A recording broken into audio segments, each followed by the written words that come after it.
Welcome to Cargo Shorts, brought to you by Old Dominion Freight Line. I'm your host, Samantha Jones, the owner of Samantha Jones Consulting, a recognized transportation industry voice and a tenured supply chain professional. Today, we're here to talk about the upcoming changes to the National Motor Freight Classification, or NMFC, and how it will impact shippers and carriers. Specifically, we're going to take a deep dive into the shift from commodity-based to density-based pricing and aim to break down the complexities of this shift in simple terms. We'll talk about Docket 2025-1 that is scheduled to go into effect on July 19th and what you can do to prepare.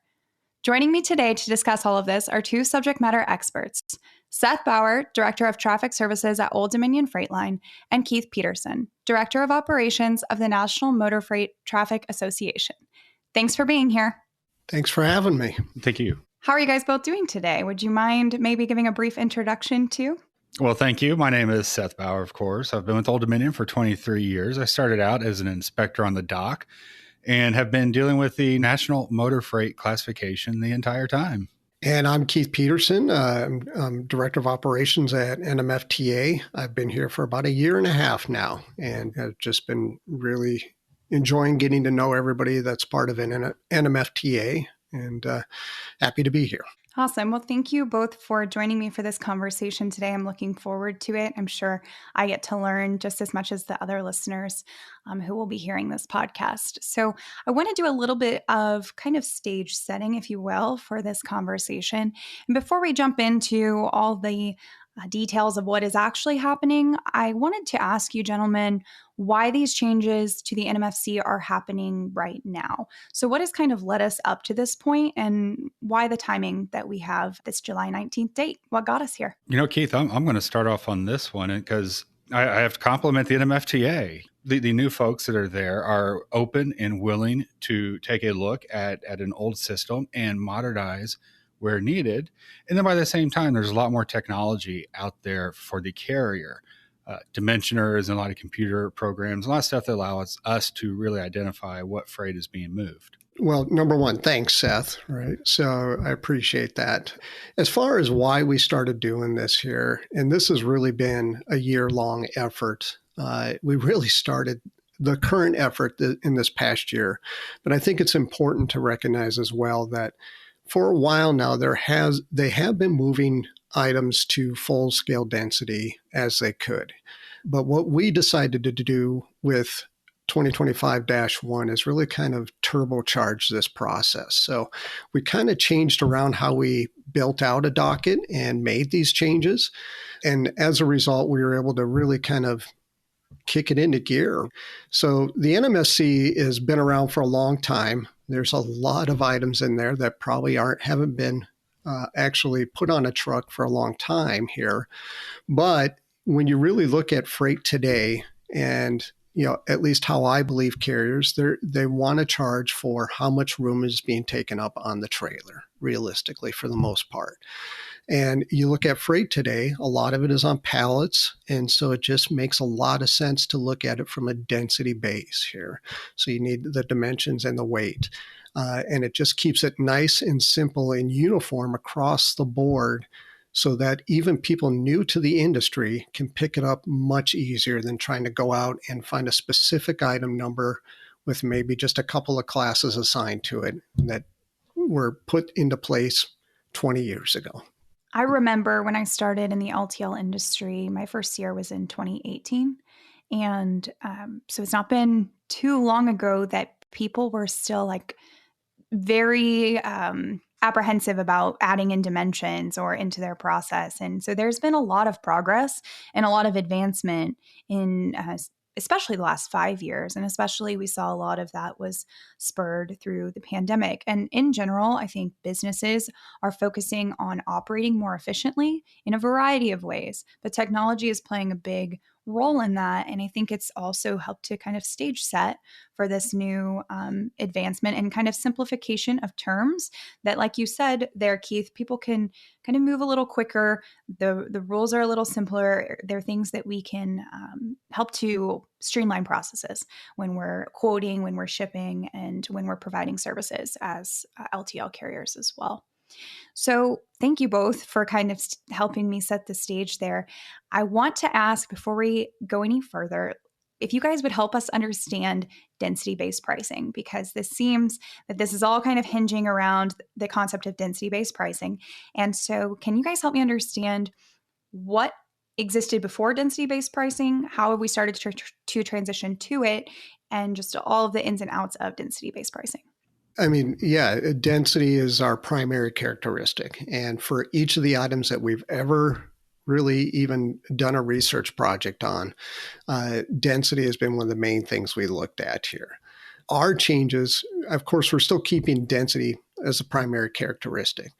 But instead of actually doing a full research and figuring out what range of densities this particular commodity could be, we're just saying, okay, let's open it up to a 13 scale full density and get the dimensions and the weight and figure out the density from there. And that really allows the commodity to change over time as well, without us having to go back in and do another research project and adjust the density, the classification tiers again here. So that we're wanting to simplify it, set it up for go forward, and to keep it nice and uniform for everybody.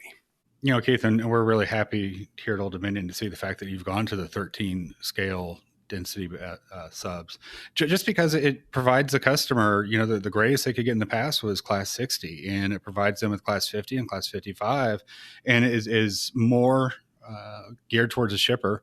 And allows them to get better rating when they have that heavy dense freight. We always have backdoored our way into density-based pricing, essentially, using classification and then using costing models on the back end and looking at average densities of accounts. We've backed into that in ways that the customer has not always seen.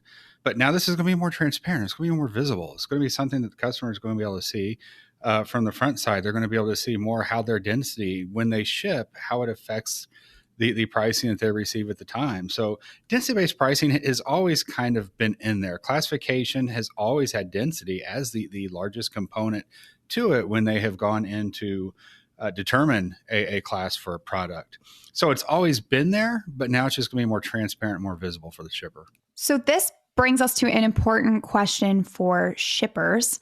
How will these updates positively impact their day-to-day operations, or are there potential for any negative impacts? One of the main things, besides moving to full density, that we really wanted to do was simplify this process. There's a lot of shippers out there that are not real familiar with the classification process. And when they go to look up an item number or ask for one, it can get really confusing as it stands today. Some of these generic headings can have 100 different item numbers underneath it. And it could depend on what it's made out of, right? Is it galvanized aluminum or is it steel? And it just gets really complicated and very, very tough to use on a daily basis here. And what's resulted is, I always call it the sticky note on the side of the monitor. If you go to any shipping clerk's office, there's probably a sticky note on the side of the monitor that is 10 years old that's got an item number that's been updated several times since it was put there.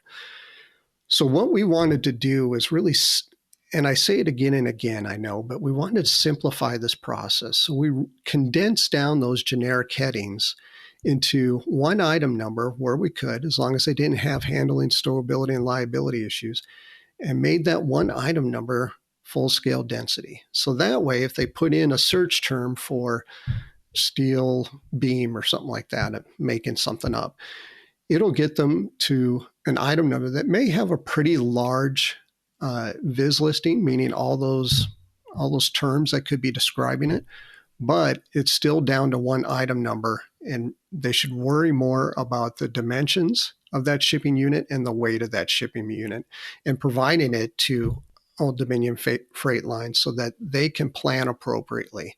And it's all about really kind of getting down to that process and making it as easy as possible for the entire logistics journey of that piece of freight. Yeah, from the classification standpoint, the simplification is going to be great, and it's going to create a better experience for the customer, and for what we have dealt with over the years as a carrier shipper relationship. Sometimes there have been some very contentious discussions with the customer, and there have been contentious discussions with the NMFTA. So the fact that we aren't going to have those same sorts of issues going forward to discuss with the customer and the shipper is going to be great, because it's going to lead to less arguments and a better shipping experience for the shipper. And really the biggest change coming for the shipper is the fact that the need for accurate dimensions. That's going to be a big thing for them coming down the road. There's a bit of a change. We have plenty of dimension equipment to make sure that the measurements are captured once we receive it, and to make sure the freight bill is rated correctly. And there's all kinds of outlets there for shippers to get relatively inexpensive dimension equipment now themselves. But that's going to be the biggest change, I think, that they're going to experience with this whole change coming through. Yep. By far, as I've been out talking about this stuff, that's been the most commonly asked question is, will dimensions be required? And I've always strongly encouraged any shipper to start getting used to what I call their shipper profile. What's the dimension of your freight? What's going off of your dock? And I understand some docks only maybe send out 1 or 2 pallets a day, right? But it is important. And I don't know any carrier that doesn't appreciate getting the dimensions so that they know what to plan for as far as picking up. And that's even before it gets to their dock and they may have to reclassify it. It's just important for them to know, what can they plan on for the day? What can that driver plan on picking up? I couldn't help but think a lot about the EBOL while I was thinking about this discussion coming up, because in so many ways they seem to mirror each other to me, in that from a carrier standpoint, understanding exactly what space and what equipment is needed before arriving to a dock is so helpful for route planning, optimization, operations in general. I spent some time in LTL operations, and it's just very difficult when you show up expecting one thing and you get another, and you have more stops, and now you're going to have to get a second driver into the area, and it becomes more complex to service. So I think that the push towards the EBOL is kind of somewhat aligned to this. Keith, I thought that there was talks that dimensions would be a required part of the EBOL template. Did that make progress? It is highly encouraged. In fact, you even see some TMSs, at least for shippers, start requiring them to put in dimensions, if not weight, more and more these days, so that they know what to expect when they get there. So just to also, I'm not sure if we said this clearly, but density is determined by weight and cubic feet, which requires dimensions, correct? Correct. And I'm sure Old Dominion Freight Lines has a great density calculator on their website. I would bet they do there. So among the expansion of the class table from, I believe it's 11 to 13, right? We also have a consolidation of commodity listings, correct? And what are we talking about here? How many are we consolidating, and what does that change look like? So within 2025-1, there were 99 proposals on this docket, where there's usually about 15 to 20. So it kind of gives you an idea of the breadth of these changes here. About 95 of those proposals were actually consolidating generic headings and making that item number full density. So you think about 95 or so of these generic headings are out there that we took a look at, and a lot of work went into this. We had to create a spreadsheet in order to analyze it and then assign the different individual items to a new consolidated item number. So all in all, it probably affects about 2,000 different item numbers, where we actually canceled that item number and put it into one item number, a generic heading here. And made it full density. It was a lot of simplification. And in all honesty, we didn't get it all right. When we went through the process of the review and taking feedback on it, and then had the FCDC meeting, there were some things that changed as a result. But we fully expected that. But what we were going for is to try to move as many items as possible at once rather than going through them one by one. Seth has the NMFTA classification book on his desk today, so he's going to have to get a new copy, and I bet it's going to be a lot thinner than the one he has sitting there today, which is good news. Seth, I want to ask you if anyone is concerned about the financial implication of this. What do you think are some potential actually cost savings that shippers might experience because of these changes? The effect of having greater classification, 2 more additional classes to go to, is going to be a benefit. Some of the partial scale density items before that would, less than 6 is class 200. Those are now going to be full scale density. So, you could get 125 on that. You could get 175. So there'll be savings on there. But, right now is a great time to talk about pallet composition and making sure that the shipper is shipping a pallet that is not shipping, air. We don't want to haul air. We want a pallet that it is composed well. It's not has a lot of pockets with no freight on it, and it's never really been incumbent upon the shipper in the past to make sure that they are stacking their pallets so they're filling all the spaces. And now that's becoming more important than ever. So in talking about making sure that you're using all of the pallet, one thing that is important to remember is that density is determined from most extreme dimensions. So we are measuring all the way around on the pallet. So you want to be sure that if you're using a large pallet, you're utilizing all the space. If you need to look at smaller pallets for the type of freight that you are shipping, there are many customization or different pallet sizes to look at. So you do want to be sure that you are utilizing all the space on the pallet, because you'll be charged for the space of the pallet, not just the freight on it. There are reclassification fees out there. Old Dominion does not charge a fee to actually reclassify the freight. We just take it to the proper charges. But if you're accurate coming onto the trailer, then you aren't going to see any of those charges coming your way, and you'll know what your freight bill is up front. Absolutely. Thank you.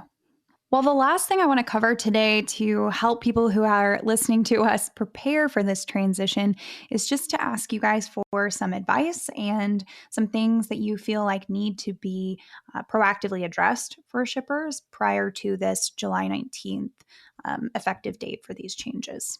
So the NMFTA has put out a lot of resources at NMFCchanges.com. And we've broken out for shippers, 3PLs, and even carriers checklists of things to do in order to help you prepare for these changes. One of the big things I think I've really tried to do in the past year was kind of open up the doors on how this works and talk about what we're doing as much as possible, and tried to share as much information as I could as far as what was in scope or out of scope.